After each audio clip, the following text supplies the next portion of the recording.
Yes. So welcome, All right. Elizabeth. Just take a moment to introduce yourself for us, please. Happy to do so. Thank you, Lexa. Thank you, George. And thank you to Invent New England. It is always a pleasure and a thrill to be on with such a fantastic inventors organization, one that has such a long history in the industry, a long history of helping America's inventors, innovators, and entrepreneurs. As Lexa said, my name is Elizabeth Dougherty. I am a 31-year veteran of the U.S. Patent and Trademark Office. Wow. We've stopped updating the website. I think at the website they've decided to just go with more than 25 years, which I think is a gentle way of saying that yes, she's been here a very long time. So let me first and foremost apologize for my horrible lighting. It looks like I'm sitting in a cave this evening. I'm actually sitting in a room that does have very poor lighting. So my apologies if I look like I'm in like a Halloween movie. No worries. No worries. But yes, I've been at the USPTO a very long time, which allows me to have seen the organization from many different angles, including first and foremost, starting my career as a US patent examiner.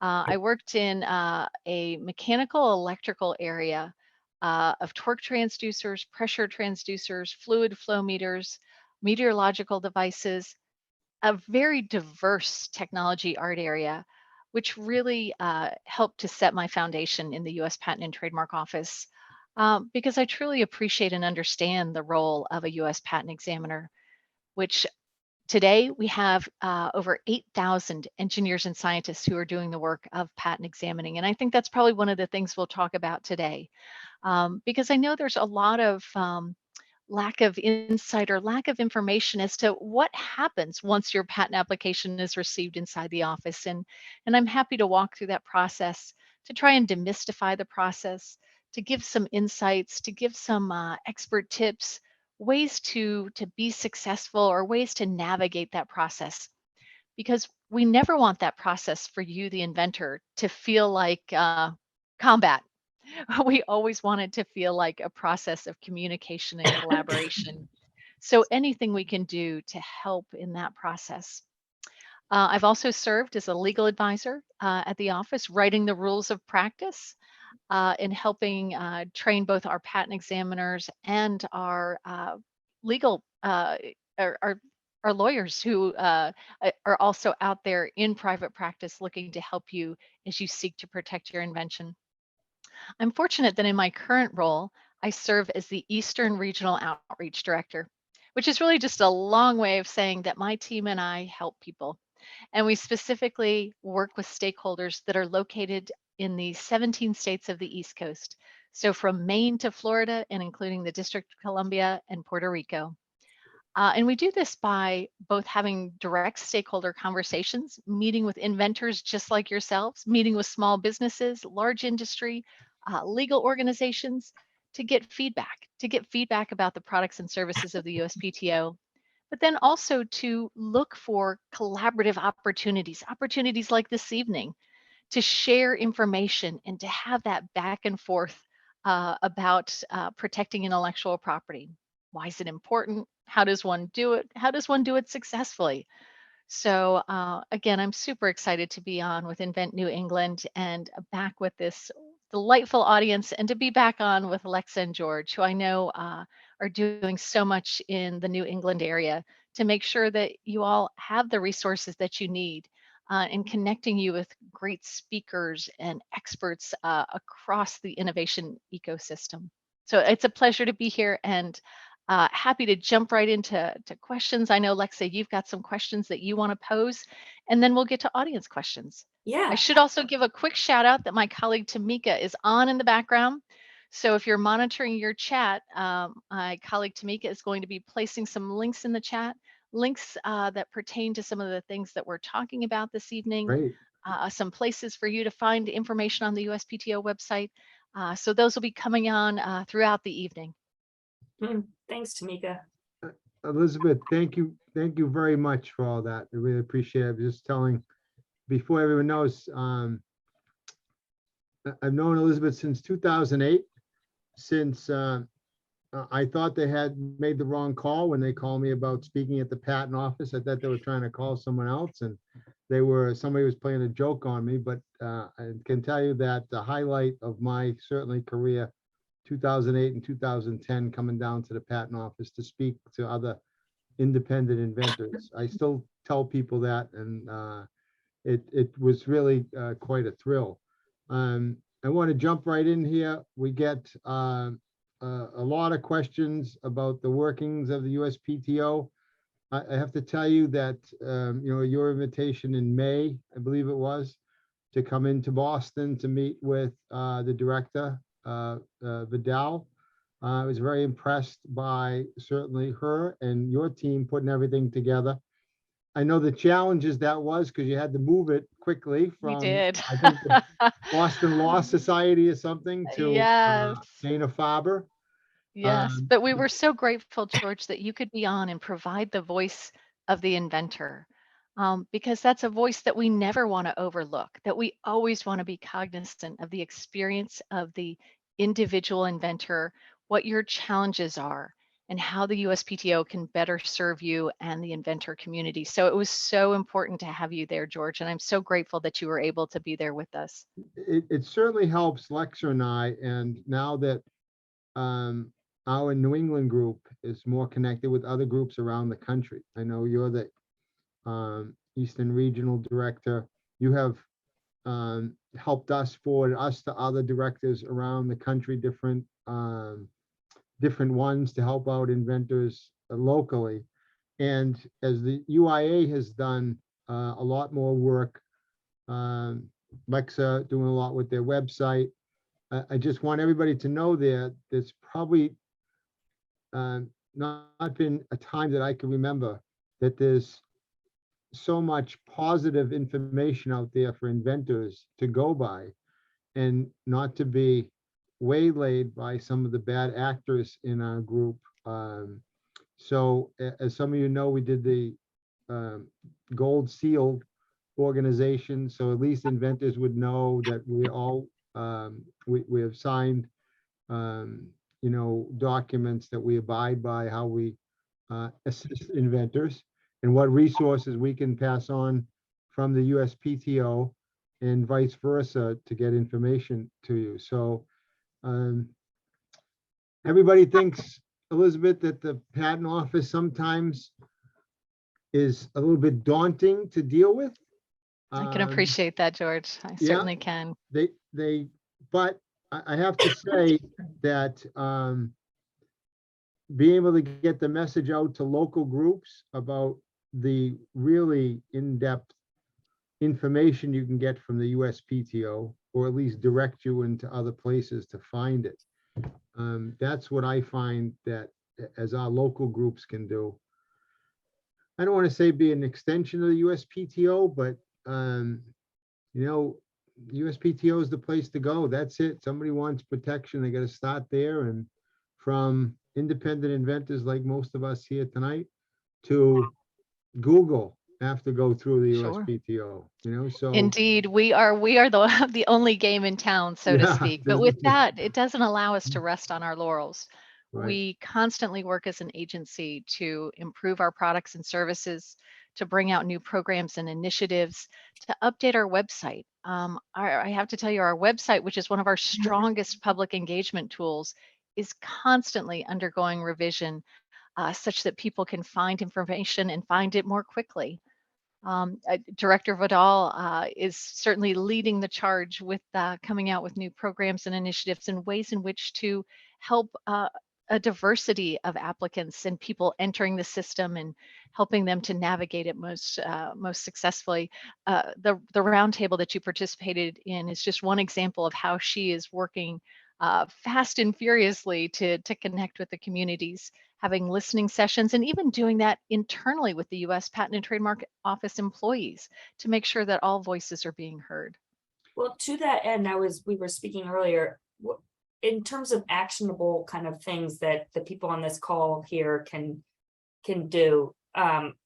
What kind of training, what kind of programming is available, and where can we find it on the USPTO Excellent. site? Where do we go? How often is it Is it provided to us? If For you sure. could That's a have great that. question. Great question, Lexa. My team is just one of many teams at the U.S. Patent and Trademark Office who stand up regular training on a wide variety of topics. Again, I know my colleague Tamika is going to be putting things in the chat, but first and foremost, I would encourage people to visit the events page of the U.S. Patent and Trademark Office. You can get to that from a couple of different avenues, and I know Tamika's put that link in the chat because I've already seen it pop up. She's just that fast. You'll see by visiting that events page link that we have training going on every day of the week, Monday through Friday, on a wide variety of topics. Whether it's our 8-part boot camp series on protecting your trademark, or whether it is Path to a Patent, which again is a multi-part series. When I say we, my team, in fact, teaches a quarterly 5-part Spanish language series for those of you who are more comfortable learning in Spanish. Just this week alone, we are having one of our special flagship programs on focusing on Hispanic inventors as we celebrate Hispanic Heritage Month. And that's taking place on Wednesday. So I definitely encourage people to tune in for that. You'll see from that events page that there are trainings that are being offered from across the agency on a wide diversity of topics. And one of the things I'd be remiss if I didn't point it out is that these trainings are all free. Some are just an hour, like our conversation this evening. Some are multiple part series, and some are half day or full day training programs, depending on the content, the nature of the program, and the wealth of speakers. So first and foremost, I'd encourage people to visit our events page.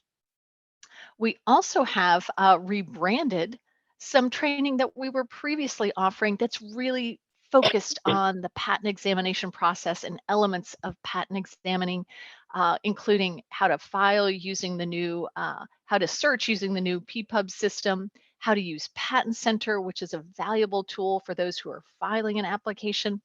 And this line of training was previously known as our VILT. The government loves a good acronym, which was the virtual instructor-led training. It is now called SOAR, which is really just again another acronym, but really how we want our inventors and innovators to lift off. We want their wings to be lifted with this education and information to help them better understand the process. When visiting our website, I always do encourage people to use the top search box. So if one were to put SOAR, SOAR, into that top search box, SOAR will come up. And again, you'll see that it's training that's really focused on the patent application and patent prosecution process. But again, events is certainly the quickest way to get to upcoming training programs. And then of course, there's also our subscriptions that one can sign up for. By signing up for our subscriptions, and we have about 12, you can get information dropped into your box, and that might include training listings, training opportunities. The subscriptions are content-based, so you could sign up for a subscription about patents, about trademarks, about copyrights, our monthly newsletter. And these will just drop into your box only when we have something new and relevant to say. We're not going to spam you. We're not going to sell your information. And you're only going to get them on a limited basis when we do, in fact, have something new to share with you as a subscription member. Elizabeth, Fine. Director Vidal mentioned in May that about increasing the number of examiners that constantly goes on with the patent office too. First, because of all the technology coming about, more people applying to get a patent. So there was a need to hire, as with every new director that comes in, and I know she spoke about it, especially in particular areas, because sometimes, like everything else, especially the last 2.5 years, really as extended sometimes the response. We tell inventors they have to be patient. It's like everything else.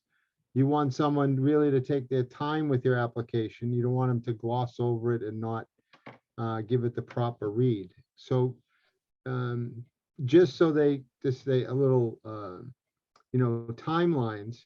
People think that they send it in on Monday, and like everything else, that by a month, they should have some sort of answer after that. And of course, we know that it doesn't work that way. So maybe you could just touch on that about there are, the USPTO is bringing on more examiners. I'd be happy to, George, because who knows, maybe there's someone on this call tonight who's looking for a first, a second, or a third career opportunity and might want to consider actually applying. The US Patent and Trademark Office is almost always hiring, and we hire just as any other government agency through the usajobs.gov site. But you can find out about available jobs on our website by going to the very top corner of our website. We do have a note there for jobs. You can click on that, learn more about working for the US Patent and Trademark Office, learn what jobs are available. But to your point, George, you're right. We are constantly challenged with keeping the core, the patent core, that's the group of patent professionals who do examine patent applications and their supervisors, keeping the core at the right size to move inventions forward and do so in a timely fashion. Each and every year for the last several years, we've received over 600,000 applications each year. And those come in and Wow. sit on top of the Mhm. stack of applications that have already been received. So at any given time, we generally have at least 1 million applications in some process, whether they've just been received or have already undergone some form of examination. And how many So agents are there? How many examiners are there? Sorry to interrupt. So there's over 8,000. At one time, we were sitting at about 8,500. Now, unfortunately, just like the rest of the employers across the nation, there is a great challenge in the job market. Yeah. So, as a result of the pandemic, as a result of many changes in our professional worlds, we too are experiencing increased levels of attrition. And first and foremost, we would recognize that the job of being a patent examiner is a challenging job. It requires one to have technical expertise and then also to serve as a quasi judicial official, to be able to apply the rules and laws of patent practice. So it's not an easy job by any means. Someone may be a great technologist. They've got a great background, whether it's a bachelor's, master's, or PhD in a science, but to then take that scientific knowledge and combine it with the ability to apply the rules and laws and to do so in a timely fashion. Because our examiners, what applicants may not know, our examiners are on what's called a production system. They have so many widgets, we like to say, to examine in a given period of time. So, depending upon an examiner's skill and tenure in their technology area and the complexity of the technology that they examine, they have to examine a certain number of applications in a given period of time. So that wheel is always turning so that they can examine and pick up that next application again to move invention forward, to move innovation forward.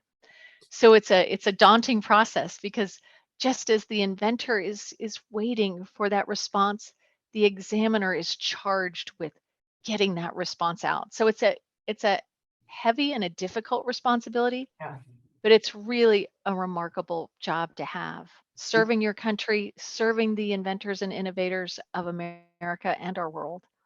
One of the things that Lex and I hear a lot, and a lot of people hear, and to that point, Elizabeth, is even more of a reason that people should use a reputable firm or lawyer to do the application, so that examiner can work through it easily. They're not struggling with missing information, not struggling with some. So, as your point was, that the examiners have a challenging job.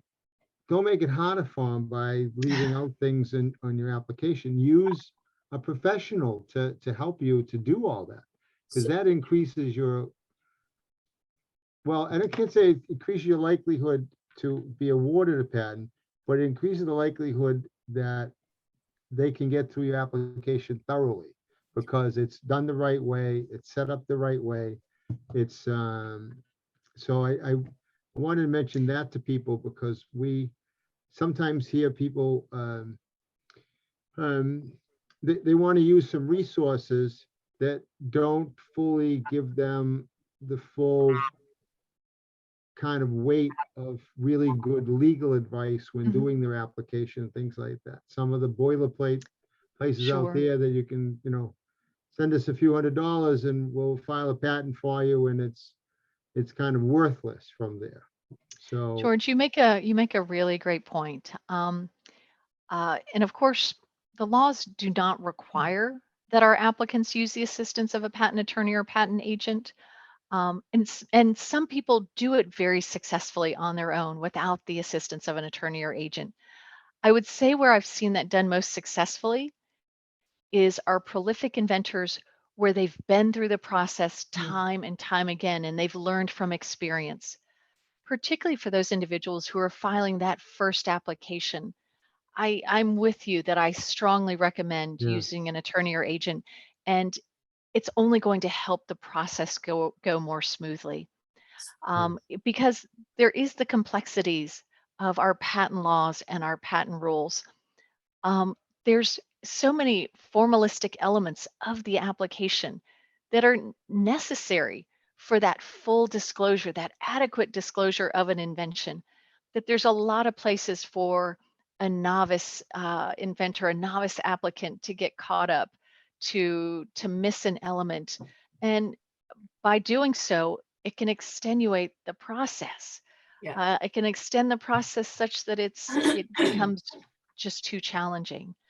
So certainly finding a registered patent practitioner, whether it's a patent attorney or a patent agent, and we recognize that that inherently comes at a cost. Mhm. And that's where sometimes the challenge lies, particularly if you're an under-resourced inventor or innovator. And Lexa, this might be a good place for us to talk about the patent pro bono I would program. love, I do want to, but I want to quickly ask something I else. just 'Cause wrote I that think down too, so I pro wanted bono, to, yeah. We'll talk about pro bono for sure. I want to ask you though, because you mentioned it earlier, you're you're churning through these applications as an examiner.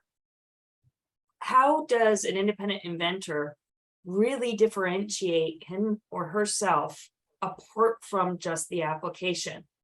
And where I'm really going to is this whole idea of the interview that you can have with an examiner. Can you talk to us a little bit about when it's I appropriate sure to do that, can. what it is, what it looks like, what to expect? Definitely. Lexa, thank you for circling back to that because this is one of the things that I think is kind of an unsung hero of patent prosecution. Um, there is the opportunity to speak with your assigned patent examiner. Now, this generally only takes place once your application has been assigned to an examiner and the examination process has started. Generally, you've received a communication from the office where they've commented and provided feedback on your application. Now, if you're represented by an attorney or agent, your attorney or agent is your spokesperson. They're the person who is going to communicate with your patent examiner and request that examiner interview. Now, with that said, you can speak with your attorney or agent and indicate to them that you would like to have an examiner interview and you would like to be part of it. Ultimately, that will be their call as your representative to the US Patent and Trademark Office. But let's back up a step and say, let's say you decide to do it on your own without the assistance of an attorney or agent. Probably even a better reason to request an examiner interview. Now, when you receive a communication from the US Patent and Trademark Office, that patent examiner is going to provide their contact information. They're going to provide that contact information in the communication you receive. They're going to tell you their name and number. They might even tell you their supervisor's name and number if they're a junior patent examiner or someone who does not have signatory authority. You can reach out to that examiner and request an interview.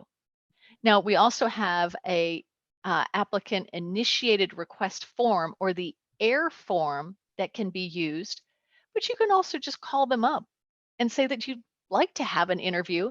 Now, they may respond by saying, okay, let's schedule it for a set day because they're going to want to be prepared for that interview.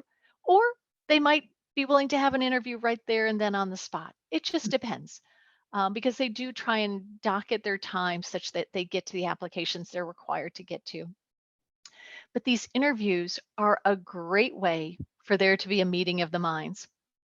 Because what can happen at times is perhaps the examiner has picked up your application and perhaps they haven't fully appreciated your invention. And perhaps that's on their fault, a fault on their part, because perhaps they've overlooked something. Or perhaps maybe you didn't write it as clearly as you might have thought you did. The fault can lie on both Yep. sides of the table. But these interviews are a great way for there to be that process of communication and collaboration. It may be that you, as the applicant, you've received that communication from the office and you're reading what the examiner has said to you, and the examiner hasn't gotten it right. They've misunderstood your invention, or perhaps in your mind, they've misapplied the prior art against your invention. Interviews don't take the place of written communication because ultimately you will still have to respond to the office in writing, but an interview can help expedite that process. Examiner interviews can also be helpful in resolving issues such that you get to an allowance or an issuance much more quickly. Hmm. The examiners are open to these conversations and, in fact, for the most part, enjoy them. It helps them to put a face on invention. It helps them to get to know you as the inventive entity behind that application. Because all too often, our examiners are just seeing one application after another come across their desks. And to actually be able to associate a human being with it is sometimes a really unique moment. So why wouldn't you do an interview? You know, one, I think sometimes our applicants aren't aware that the interview process exists. Okay. I know I've been in trade show settings where I've had the opportunity to interact with inventors, and I've brought up the concept of an examiner interview. And had somebody once say to me, wow, I thought there was a Chinese wall, one of those walls of like barrier that prevented me from talking to my examiner. I thought it would break some kind of ethical boundaries for me to reach out to my examiner. And it just showed a lack of understanding of the process. Again, to no one's fault. You know, so I think sometimes there's a lack of appreciation or understanding. Sometimes I think people feel more comfortable in having that written exchange, which again, of course, is still required, but they feel that perhaps by putting it down in writing, that that's the best, most clearest way to have that communication. Again, I'm with you, Lexa, that I can't imagine why one wouldn't have uh, an examiner interview at some point during the process. Okay. In fact, for those applicants who are fortunate to have their application picked up by one of the Pro Se art units, and these Pro Se art units are art units that are examining Pro Se applications entirely. Examiners working in those art units are in fact required to conduct an examiner interview at every step of the process. This is part of the kind of the monitoring of how the assistance is being read and understood. So while that's not possible in every case, that is something that we know is particularly beneficial in the pro se applicant arena. Elizabeth, could you tell everyone, to some, probably could be some of our participants tonight, that the per se, what that is for the patent Sure, office? I'd be happy to. I know that's one of those terms that you may hear and not be able to put it in context. So a Considering pro it's se, a government pot, everybody, it is, you never know what it might mean, with that, so. well, our pro se applicants, George, and thank you for calling me out on using terminology No, that I may wouldn't not know. be readily appreciable. Our pro No, se applicants is how we reference applicants who are filing a patent application without the assistance of an attorney or agent. Now, We know that because when one files with the assistance of an attorney or agent, that is usually reflected in the correspondence of your application. There's an entry in with your bibliographic data sheet that you provide the contact information, and you provide that your attorney or agent is the point for communication and correspondence.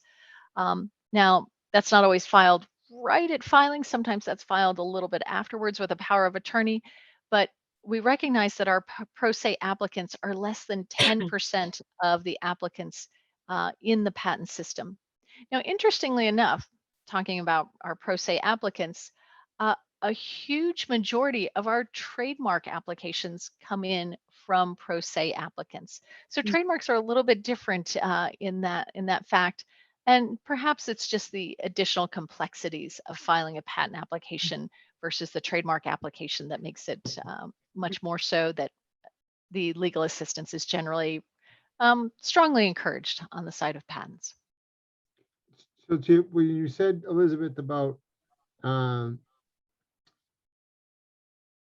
in that case, you get a little bit more attention from the patent office. I don't want to say a little bit more attention, but it's, they help you a little bit more along the way, like you said. It's, they're, I think you Correct. said they might So, be required or encouraged to reach out with the, with the applicant. so we do have two pro se um, groups of examiners who who examine applications from pro se applicants. Now, the unfortunate thing is that those applications are pulled by computer out of the backlog. At this point in time, and perhaps this might change, one cannot apply to be examined by the pro se art unit. Your application is selected out of the backlog of applications to be examined by the pro se art unit. But yes, those applications do receive extra time and attention. But with that said, I will say that our examiners who are working across the patent examining corps, perhaps not in a pro se designated examining area, when they pick up an application and they recognize it is filed by a pro se, inherently they are encouraged and empowered to provide additional assistance, particularly in the form of helping to identify that patentable subject matter. So as an examiner, if you find in an application material that you find is patentable, we encourage our examiners to call it out to the applicant, to bring it to your attention, and to perhaps in some instances even help with claim drafting. Now, you'll see the help in claim drafting much less frequently because that is a really nuanced area and our examiners cannot step in the shoes of being the legal representative for the applicant. Right. But examiners can offer assistance in that area. They can offer suggestions, recommendations. They cannot serve as the applicant's attorney. Okay. Makes sense. So let's go ahead and talk about the pro bono program because you were about to, and then I circled back. So No, please. I'm glad you did. yeah. So let's, can you just tell us all what the pro bono program is, who's eligible Sure. for it, and how people can take advantage of it? And I'd then be for happy. everybody who's listening, I'm gonna look in, Alexis probably looked at it for any questions we have. So we want to be respectful of everybody's time. So if we see that you have some questions that we maybe already answered, we might move to another question, but yeah, thank you, Lex. Okay. Elizabeth. For sure. So to turn to the Patent Pro Bono program, this is perhaps one of the most fantastic things that came out of the America Invents Act of 2011. Our regional offices, I think, were one of the next greatest things that came out of that piece of legislation. But the America Invents Act of 2011, Congress urged the U.S. Patent and Trademark Office to work with legal organizations across the nation to stand up a nationwide network of state or regional patent pro bono programs. And in fact, we did just that. And I'm sure Tamika is going to place it in the chat. We have a map that shows you the patent pro bono programs that are across the nation. So These programs are done again in collaboration with legal organizations and legal associations, which help administer the program. So, for example, the US Patent and Trademark Office headquarters, which is where I'm located, is located in Alexandria, Virginia. We have a regional pro bono program that covers Washington, D.C., Virginia, the state of Virginia, and the state of Maryland. That program, that patent pro bono program, is run by the Federal Circuit Bar Association. So just one example of an association that is hosting a patent pro bono program. Now, all of the patent pro bono programs have some very basic requirements that are similar across the nation, whether they're a state or a regional program. These basic requirements are that applicants are truly under-resourced, that they are under a set financial cap.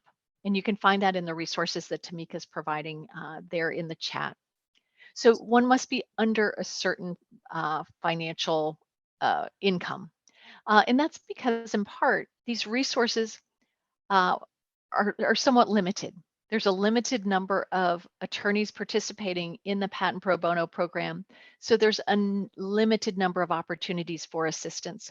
So we want these resources to go to those inventors who truly need it the most, because they're under-resourced and could not otherwise bring that invention from the kitchen table or the garage workbench into the marketplace. The next criteria is that the invention be more than a mere idea.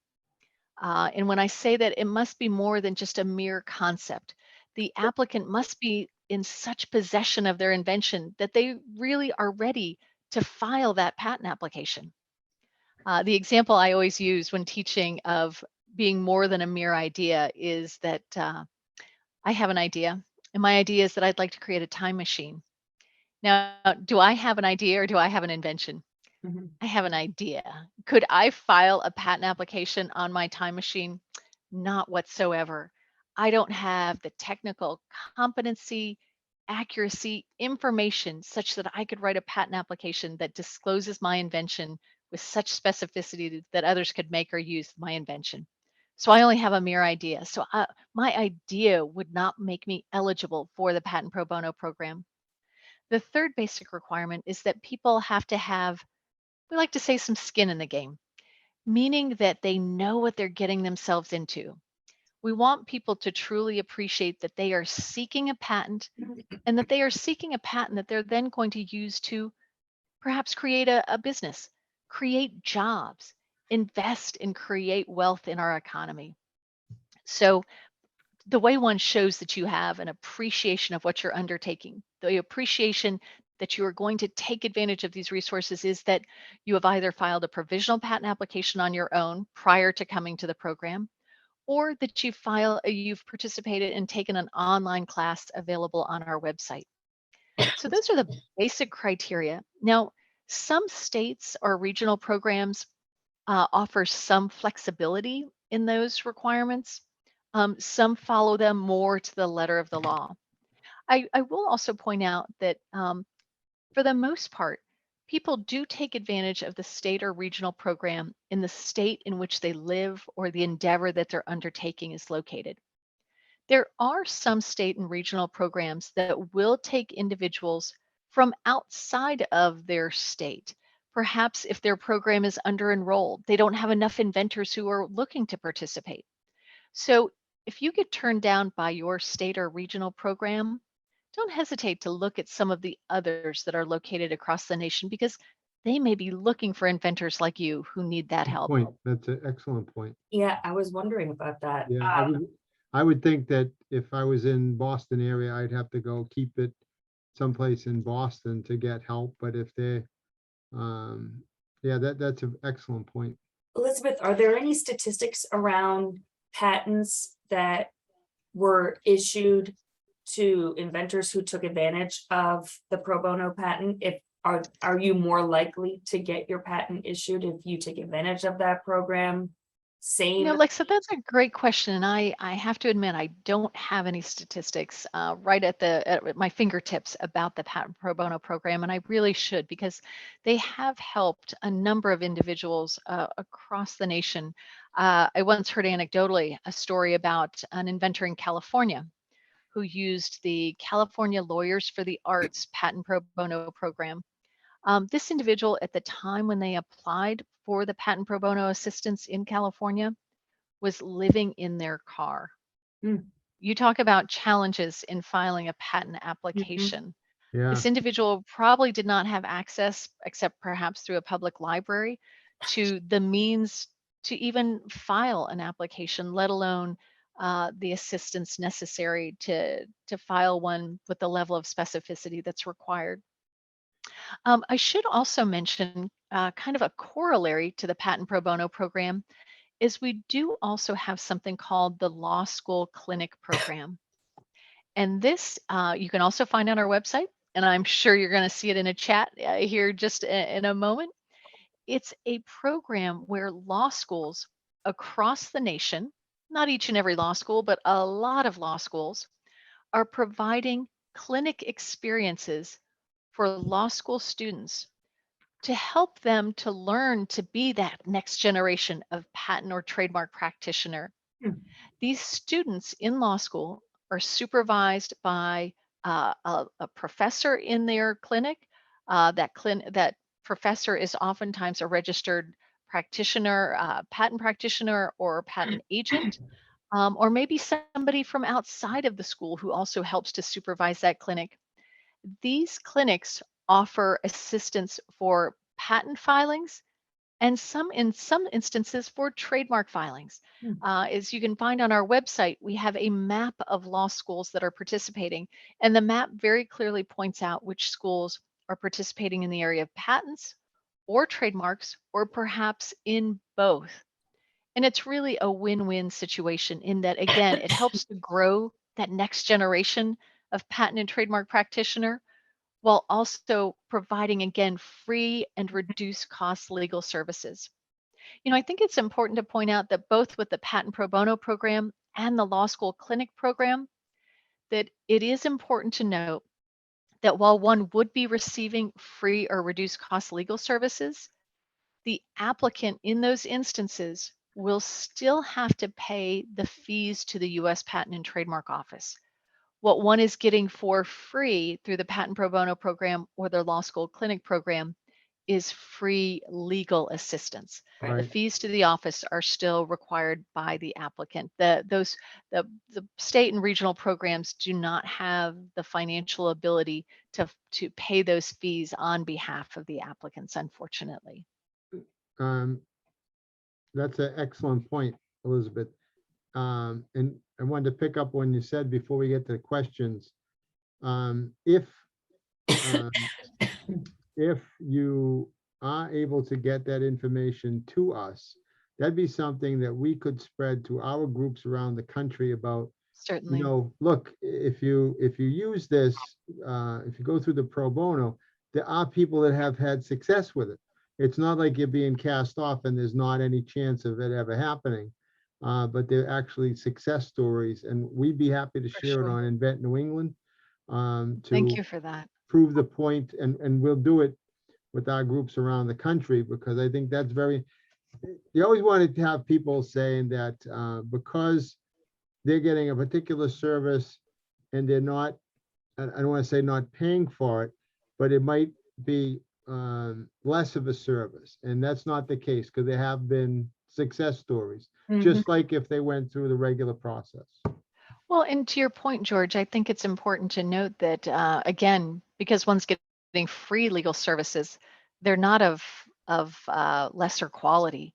The Right, attorneys who are providing those services still have the same ethical and professional responsibilities as they right, do to their paying right, clients. Those responsibilities don't differ with respect to how that client has come to them.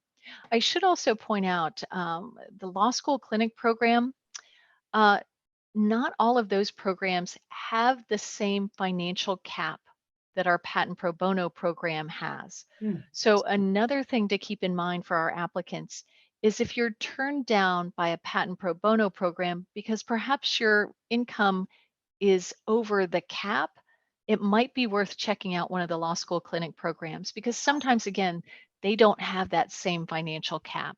Hmm. I think I will say one of the challenging things with the patent pro bono program and the law school clinic program, and just kind of a word of caution or a word of awareness, is that um, some of these programs are transactional, meaning that some of them will assign a different attorney to each transaction. So you may be assigned an attorney who files your application. You then have to come back to the program to get an attorney to help you uh, answer that first office action communication or to take your application to the next step of the way. Now, that's not true of all programs. Some are transactional, some are application based, meaning once you are assigned an attorney for your application, they see you through the entirety of the process. I just pointed out because some programs are different. Okay. Lex, you want to get to any Yes. questions that we might have? Yeah. Yes, I was just looking at I don't think I knew about this law school clinic certification program. That's Well, in the one that's there in the Boston area is housed out of Suffolk University Law School. And in fact, George, you met the former head of that clinic program, Lolita Darden. Yeah. Now, Yeah. unfortunately for the Boston area, Lolita has now transitioned to the Washington, D.C. area, Ah, where she is helping stand up a law school clinic program at George Washington University Law School. So okay. she's taking her expertise and helping us to stand up another law school clinic program. But I'm sure she's left Suffolk University in good hands. I'm sure that clinic is probably still thriving there for New England inventors. Yep. I think that's something that what we've tried to do, and Lexa was a huge part of this with the UIA, is that for all of our groups around the country, and I see Rita there that runs a couple of groups, is to have all the same information from the USPTO and other places so that when an inventor, because we have people here that aren't from New England that come and Sure. join us, that Sure. we're all putting the same information out that's helpful for the Fantastic. inventors. And that's, it's a process with us too, of having the same information. So whether they're seeing it in California or Florida or Boston, they're getting the same information about the services of USPTO. I see someone in the chat has just called out the University of New Hampshire. Yes, fantastic place there, formerly known as Franklin Pierce University, very Huh? strong IP program. And I should also point out, and something we haven't touched on this evening, I know we want to get to some questions here quickly, is we also have our patent and trademark resource centers, which are a valuable asset to our inventor community. There's one located at the Main Boston Library. There's over 80 of these patent and trademark resource centers located nationwide. One again at Franklin Pierce University of New Hampshire. These library facilities have one or more trained librarians who are trained and gifted in teaching patent and trademark searching. They can help you to stand up a really high quality patent or trademark search, recognizing that that's so incredibly valuable before filing, during a prosecution, to just be aware of what your field of endeavor looks like. What are others doing in the space of technology that you're doing?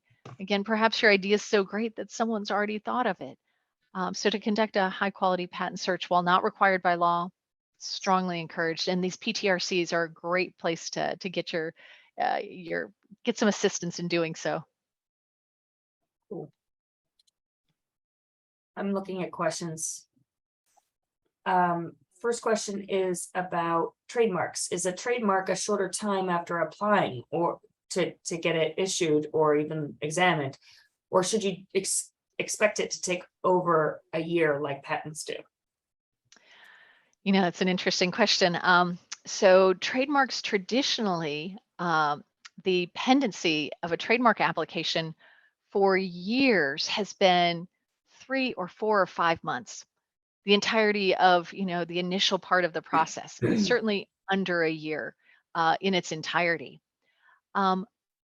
Over the last 2 years, there has been an explosion of trademark filings, particularly from foreign applicants.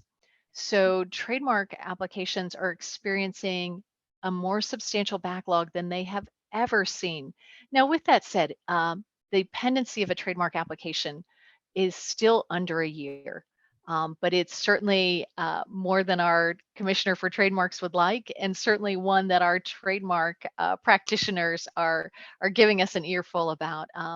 And just as in the area of patent examination, we are constantly looking for trademark examining attorneys to join our team to keep those numbers down. And we're also, just as we are in patents, trying to infuse the system with some artificial intelligence to help expedite applications where we can, whether that's in search or whether that's in processing. But so great question. And if somebody is filing a trademark application, know that it's going to take a little longer than we'd like and a little longer than is normal.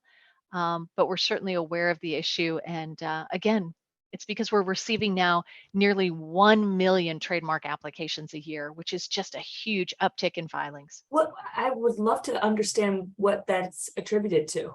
Why in the last 2 years? I mean, the pandemic is the obvious thing, but like, why is the pandemic pushing people to file for trademarks? Some of it is growth in small business. Some of it is foreign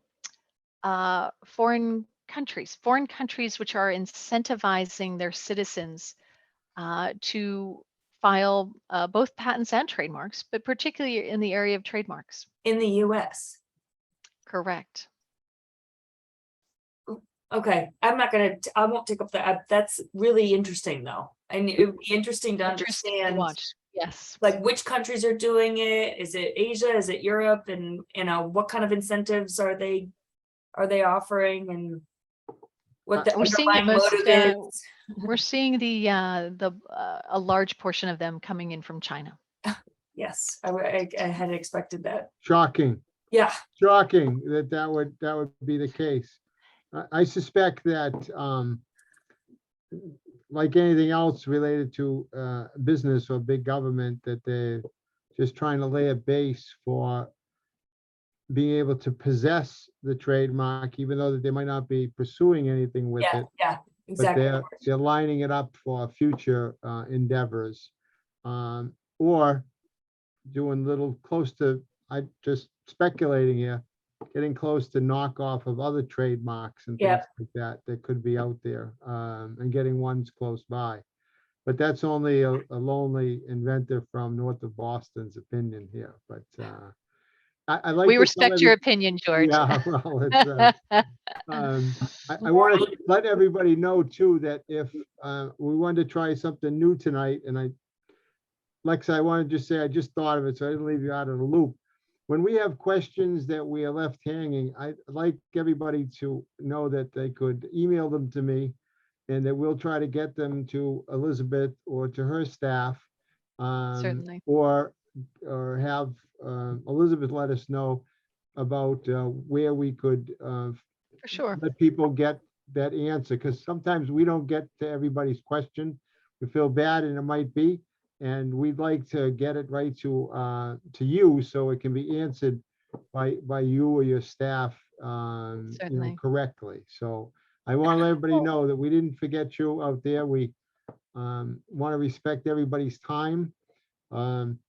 I'd like to say that Lex and I did extensive research on trying to keep our talks to an hour.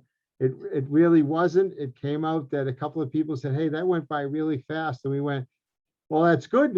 I said, do we cover everything? Yeah. We don't give anybody a break to get up. If you got to get up, cut off your camera and get up and go. We're not waiting for anybody from now on. There are a couple good questions in here, and I'll let you, it's 8 o'clock now. So George, do we just have, Barry has a question, as does Maureen, and I don't want to put Elizabeth on the spot, but let's take Barry's question. Okay. All right. Is there a software tool for writing patents, and more importantly, a tool that takes you through proper format for office action responses? Wow, Barry, that's a fantastic question. And there are software tools out there. I'm aware of some. The USPTO does not endorse or recommend any products. And it's just because we're in a position that we cannot do so. Right, yeah, Right. The USPTO does not offer any software tools itself that applicants can use. But again, I know there are several that have been developed by a number of different associations, organizations, law firms. So it might be a great topic to have Invent New England take up. To perhaps let yeah. some of these individuals come in and Yeah. discuss their various tools, or to have individuals who've used some of those tools come in and have a conversation about what they liked or didn't like. Yep, yep, okay. There is one, Barry, I wish you'd asked that question earlier, wherever you are out there, so, well, we didn't get to it earlier. should we do one more or no? Yeah, go ahead. Okay. I We make the rules, Lexa. If everybody shuts off their camera, we know they're not listening anymore, so, I mean, that's it. True. Maureen asks, if I'm accepted into the law school pro bono program, are law students performing the legal work, not a registered patent attorney? So great question, Maureen. And the answer is it's a combination. The law school students who are probably enrolled in either a patent or trademark class at the time in order to participate in the designated clinic, whether it's a patent clinic or trademark clinic, but their work is supervised by either a professor there at the school who is also a patent or trademark practitioner, or perhaps they may also have external alumni or external local attorneys who are helping interact with those students. Students aren't filing that paperwork on their own without a lot of supervision, recognizing the complexity of learning to be a patent practitioner or trademark practitioner. Would it be like, a hospital that's a training hospital, when they have to have, That's a great analogy, George, you know, indeed. yeah. Well, I know I feel better the times I've been in and they introduce one doctor and then the other doctor comes in and said, oh, you meet Lexa. Yeah, she's only been here 2 years, but I've been here 20 years. We just let her talk to you first and things like that. So I could see where that was a real good question, because again, it's not that you're getting a lesser amount of service. It's still being, the final leg of it is still being supervised by someone For who sure. has all the credentials and everything. For sure. So, Before we wrap up, George, and there may still be other questions, no, we I like did want everybody to to come add. on. Please, everybody at camera. I always forget to do this. And then sometimes we cut people off and never see them again. So please, Oh, everybody put your camera back on. I did want to say, George, before we close this evening, in addition, if they have questions or comments or feedback, I know Tamika's put my email address in the chat as well as the Eastern Regional Outreach Office. Yeah. Um, uh, for somebody who does want to have a conversation with our office, perhaps you're getting ready to file or you have a question, we do welcome the opportunity to interact with inventors, with our stakeholders. If somebody would like to schedule a one-on-one with my team, we welcome doing those. Because I know sometimes when you're in a setting like this, whether it's virtual or in person, you may not be comfortable asking that question in front of the audience, Exactly. or raising Yeah. your hand, or you may be concerned that you're sharing confidential information that you're not ready to share. And I fully appreciate that and I Yeah. respect that awareness. So um, if that is something that you're interested in or find yourself needing, please also reach out using one of those email addresses, and we'll schedule a time to do a virtual one-on-one.